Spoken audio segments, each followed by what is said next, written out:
For our GMP assignment, we are required to do interview. Who should we interview? What about Kak Anjas? By the way, who's over there in front of us? Hi, this is Anjas Mara. Nama aku Anjas Hendrawan. Why you guys choose him? Is he really that cool? Hey, you kinda rude. Uh-oh, why are you so mad, girl? You can check his CV for the details. I'm too tired to explain. And now, he's working at DEXA as a technical project. Still think he's not cool? Hey, come on, Anjas, you're cool. All right, you're up for an interview now. Ready? Ready? Okay, today we have Kak Anjas with us. First of all, thank you so much for taking the time to be interviewed. You're already quite well known among us, especially for your strong industrial pharmacy vibe. So, what actually made you more interested in this field? Actually, I'm interested in both fields, the pharmaceutical industry and clinical pharmacy. However, during my pharmacy specialization, I choose the production and quality control, which is more oriented toward the pharmaceutical industry. Since my thesis was also related to pharmaceutical technology. While working on my thesis, I realized that my strength lies more in pharmaceutical technology. After graduating as a pharmacist, I still felt drawn to both clinical and industrial pharmacy. However, when I started applying for jobs, I was accepted in the pharmaceutical industry as well, which aligns with my passion. Okay, so you really started focusing on the industry during your PKPA, and it grew into your passion.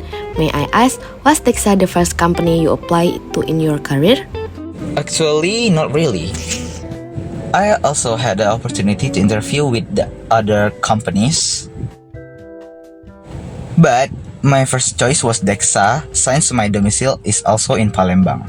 Okay, since you're also based in Palembang and DEXA is such a well-established company, what was your very first impression when you started working in the pharmaceutical industry? Since this is my first working experience, I noticed many differences compared to when I was still in university and during my internship, where I was mostly guided to learn and observe. In the workplace, we are required to minimize mistakes as much as possible and maintain professionalism.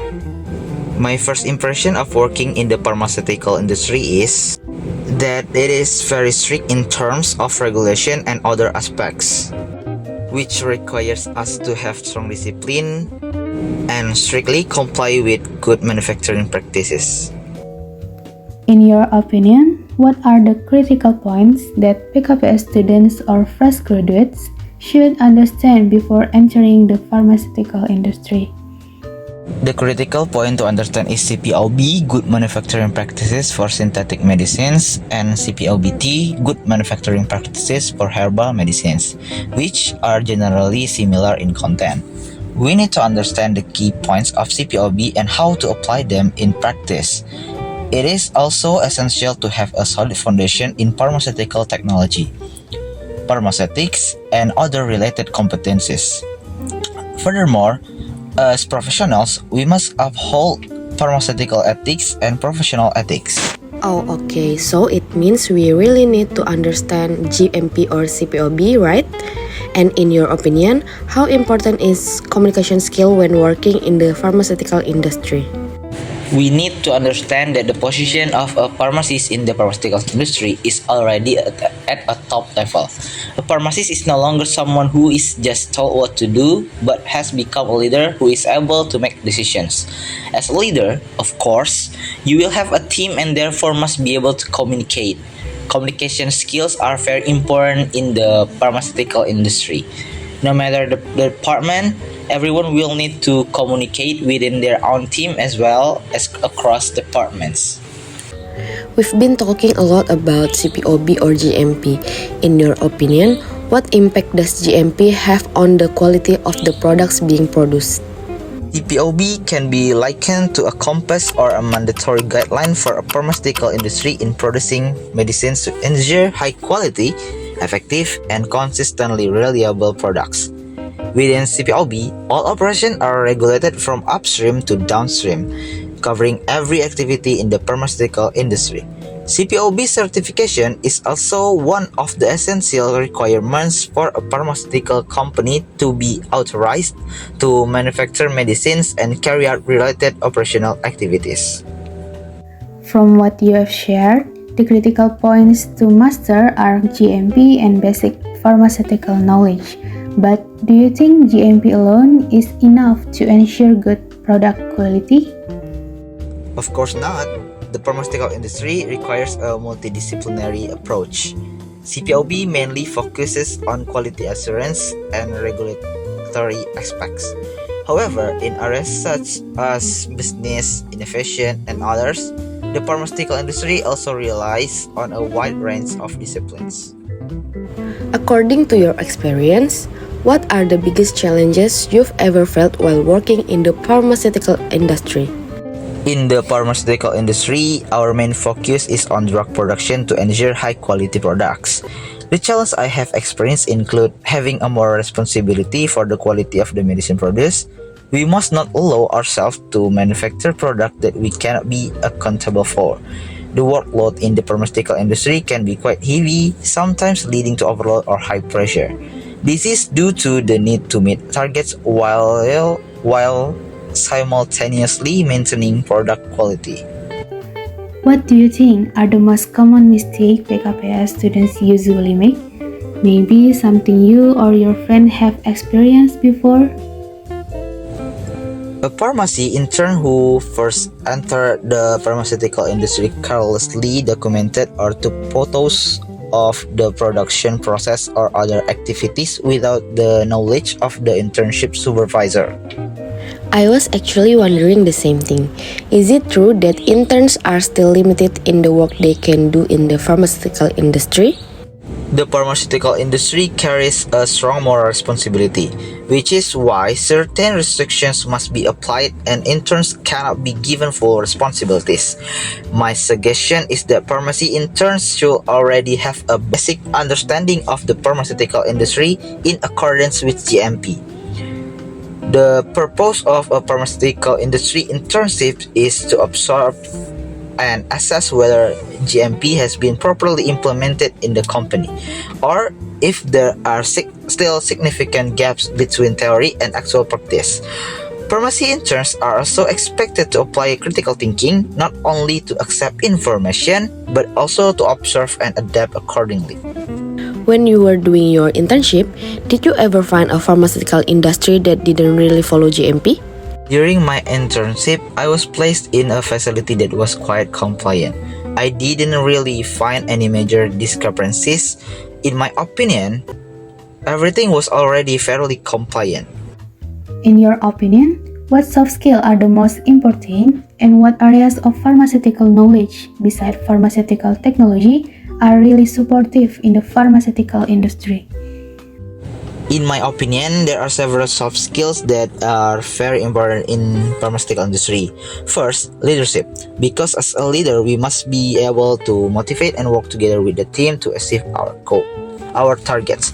The team needs us and we also need the team. Second, communication skills. I think this is essential in any department because without proper communication, it will be difficult to reach our goals and we might easily feel underpresent. The third is time management. We have to be able to prioritize, to distinguish which tasks are urgent and which ones can be postponed. And finally, discipline.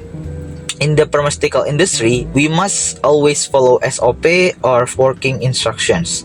Compliance is crucial and we can't just act carelessly or do something outside the procedure. As for pharmaceutical knowledge, I think there are 4 key areas. The first is pharmaceutical technology, which is highly needed in R&D. The second is pharmaceutical management, especially in logistics or PPIC, because it helps manage supply chain distribution, plan production, and maintain safe inventory levels. The third is biopharmaceutics and pharmacokinetics, which are important in R&D or quality assurance to evaluate whether a formulated product provides the same quality as the innovator drug. And finally, pharmaceutical analysis, which is essential in QC to analyze both raw materials and finished product using instruments such as spectrophotometers and HPLC. So it's not just pharmaceutical knowledge, but soft skills are also important. As a pharmacy supervisor, do you also need to master the technical aspect of production? So, as a pharmacist, do we just need to understand the principle, or do we actually need to know how to do technical stuff? Because from what we saw during our visit, pharmacists don't really handle technical work anymore. They act more like supervisor. What do you think? In the pharmaceutical industry, technical work is usually handled by the operators, while the pharmacy plays the role of the brain behind the process. For example, in the granulation process of product A, if the granules turn out poorly and not as expected, the pharmacist has to know the solution. We need to understand what caused the problem and how to solve it. That's why a pharmacist must have a good knowledge of the product's machine, so we can identify possible causes and provide the right corrective actions. In addition, pharmacists are also responsible for ensuring and supervising that lab clearance is carried out properly and correctly. Oh, okay, I understand it's more about problem solving. I want to ask, since you work in a technical service, does the technical service team handle product modification? Technical service, or TS, basically acts as an extension or a bridge from R&D. For example, when R&D has successfully developed product A, it has passed all the necessary tests and it is ready to be commercialized. Then the formula and manufacturing process are handed over to TS. At this point, the formula is already registered, so TS cannot modify it anymore. Modification of the formula is considered the very last option. And if it has to be done, the previous production must be stopped and the registration will no longer be valid. So, for product development like Stimuno at DEXA, who is responsible for that? In DEXA Group, the one who develops and transfer new products is R&D. Let me give a brief overview about the group. DEXA Medica in Palembang focuses on solid products and cephalosporins. Beta Pharmacon handles liquids, soft gels, tablets, and capsules, especially for high-volume production. Veronpar produces solids, injections, and syrups, which are considered more high-tech. Meanwhile, DEXA Laboratories of Biomolecular Science, or DLBS, focuses on herbal products. So, for new products, it is R&D that performs the transfer. But for existing products, it is technical service that handles the transfer. For example, technical service may transfer an existing product from DEXA Medica to Beta Pharmacon. Okay, one aspect of GMP is handling complaints. How does a pharmaceutical company respond if there's a consumer complaint? Up to the point of a product recall if necessary? This stage is actually the implementation of pharmacovigilance. Pharmacovigilance means evaluating the product during the post-marketing phase. When a consumer complaint comes in, QA will first verify whether the report is valid or not. For example, if there is a complaint that batch X has changed color, then QC will test the batch, while QA will conduct an investigation to see if the problem might have come from factor outside of production. If the investigation shows there is no issue, then the product will not be recalled. But if it is proven that there was an error in production, the company will immediately contact the distributors or other parties storing the stock, and a recall will be carried out. There are two types of recalls, mandatory and voluntary. Mandatory recalls are ordered by the authority, such as BPOM. For example, in the case of ethylene glycol solvent contamination, BPOM instructed all pharmaceutical industry to recheck their products. Can you walk us through the departments inside a pharmaceutical company and maybe give us a quick idea of how the production flows look like from the start to finish? In the pharmaceutical industry, there are several key departments with different roles. First, R&D. In some companies supported by technical service, which develops new formulas, new packaging, and the technical methods. Then, there is the production department, which carries out drug manufacturing and ensures everything is produced in compliance with GMP. Next is quality control or QC, which focuses on testing starting from materials to finished product.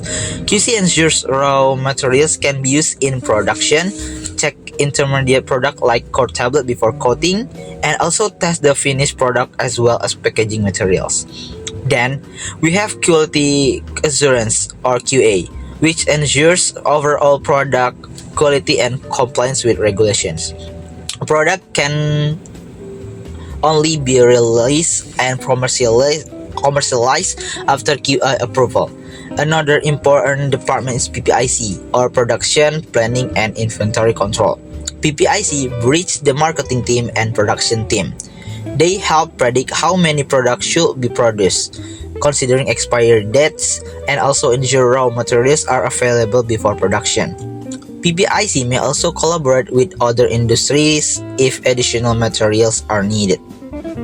The marketing team focuses on finding target markets and promoting the products, while business development, usually under the head office, is responsible for generating ideas for new products through market research and then passing those ideas to R&D. We also have the purchasing and sourcing team. Sourcing team identifies suppliers or vendors for raw materials and packaging, conducts trials to ensure quality, and select qualified vendors for collaboration. Then, the purchasing team handles routine procurement. Finally, the logistics team manages the storage of finished products and their distribution. They also handle the receipt of raw materials and other materials needed for production. Is it true that pharmacists can work in every department or only certain ones that related to their qualification? In general, pharmacists usually work in departments like R&D or technical service, production, QC, and QA. Departments such as marketing or business development are usually filled by people with a management background. However, if a pharmacy also has strong skills in management, there is definitely an opportunity to enter those departments as well. Who is actually in charge of delivering the products to consumer? Is it the logistic team? In the pharmaceutical industry, product distribution is carried out in collaboration with PBF or pharmaceutical wholesalers, who are responsible for delivering the products to the market. I've always wondered, what's the main difference between QC and QA? They kinda sound the same sometimes. QC is mainly related to the laboratory and focuses on testing or analyzing raw materials, intermediate products, and finished products. Meanwhile, QA is responsible for overall quality assurance. QA makes sure that the results from QC are valid, that all documents are complete, and that the production process follows the manufacturing instructions. QA also ensures that the pharmaceutical industry consistently maintains product quality in compliance with GMP by carrying out internal audits. Who is responsible for validating methods, equipment, and so on? Method validation is usually carried out by QA or R&D or technical service. Before a method can be used by QC, it must first be validated and shown to give consistent results. Process validation is also done by QA or R&D or TS. While cleaning validation is the responsibility of QA to ensure that the cleaning procedures are performed correctly. From your perspective, what trends do you think are gonna shape the future of the pharmaceutical industry? I think the product trend that will continue to grow is biotechnology or biomolecular products. Modified release products and oncology products are also being highly developed at the moment. In addition, digitalization is becoming more and more important in the pharmaceutical industry. Many companies are starting to move away from base records and paper-based systems because they can be complicated and prone to error. By applying good documentation principles through digitalization, the whole process becomes much easier and more efficient. Okay, so the most important thing is in the end to always maintain quality, and stick to GMP. Udah wawancaranya. Besok lagi kalau mau. Loh, kok udah? Kan masih banyak cerita gue.